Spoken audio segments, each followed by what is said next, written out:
I just want to say one word to you, just one word. Plastics. So, I was discussing very normal things with a friend in a very healthy way, and I made a casual joke about microplastics, those little delicious shreds of PET and acrylic glitter that turn up in all kinds of interesting places. Now, I know the concept of being embreg with countless forever chemicals is interesting, but is it actually a problem for humans? Let's find out.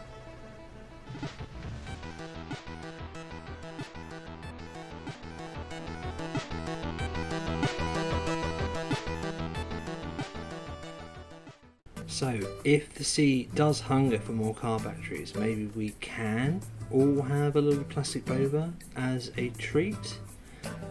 So, before we know, we need to know, what are microplastics? It turns out you can't just make some traffic cones to suit me and call it a day. The definitions I could find define a microplastic as any single plastic item under 5mm for microplastics and under 100nm for nanoplastics. So the size of your pencil rubber right down to chilling out of our boys, viruses. All made from the many monster flavours of plastic. You've got PET, PVC, PS, PP, all the Ps except this kind. So plastic is notoriously a hardy boy that big, small ecosystem finds hard to decompose. But physical abrasion, rubbing up on things, you've got your rocks, your ocean currents, all those scrub daddies I threw in earlier to help clean up oil spills, even regularly reusing things like mineral water bottles will wear them out, producing cool plastic boba. Also something called a nurdle, which is pretty peak, get me them nurdle noodles. How does it get into us? Just in case you didn't know, here, and here cover that we, and mice, are definitely taking in that injected moulding pasta. But how? Well, lots of ways, but the classic one is drinking from plastic water bottles, the ones you find in supermarkets, gas stations, anywhere really. This study, I'll cite later, shows you can even just breathe it in from the road. Smell that air!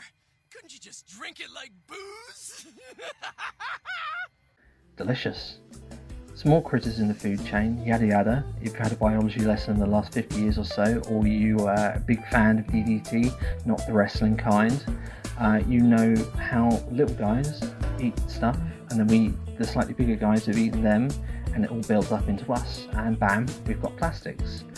Slipping in that, unfortunately, they're not afraid of your stomach acid, and are small enough to slip through your intestines into the body.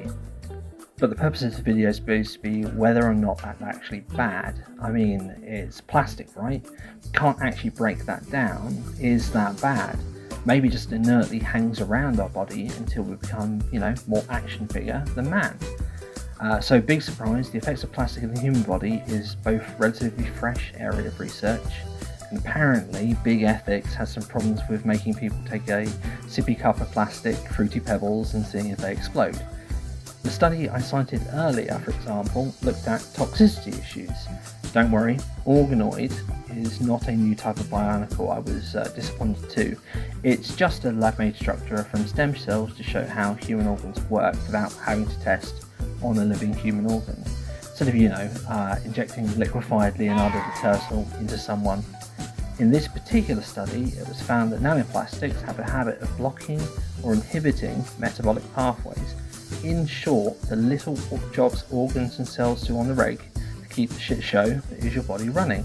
Remember that these suckers are as small as viruses, so they can slip right in, physically and chemically block little gates and channels in your cell walls, and just generally be disgusting.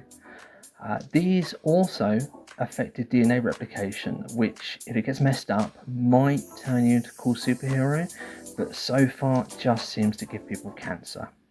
It also covered how microplastics are just kind of irritating. The plastic refuses to break down properly, it gets locked in your lungs or your digestive system, and it's just not a fun time, it causes a lot of inflammation. Everything gives people cancer though, so I kept looking into this. And this study discovered that people with high levels of plastic in their blood would find the plastic formed a nice little dam in the arterial plaque that everyone gets from the delicious burger. Turns out you're not supposed to dam your aorta up, and the study with this issue has a higher risk of stroke, heart attack. Not great. It's clear from these very early days of these studies that we've still got a lot of research to do. The good news seems to be that there's a big drive to investigate the long-term effects in humans from chowing down on a carrier bag. The bad news is it's everywhere. It's in you, it's in me, it's in everyone. So what can we do?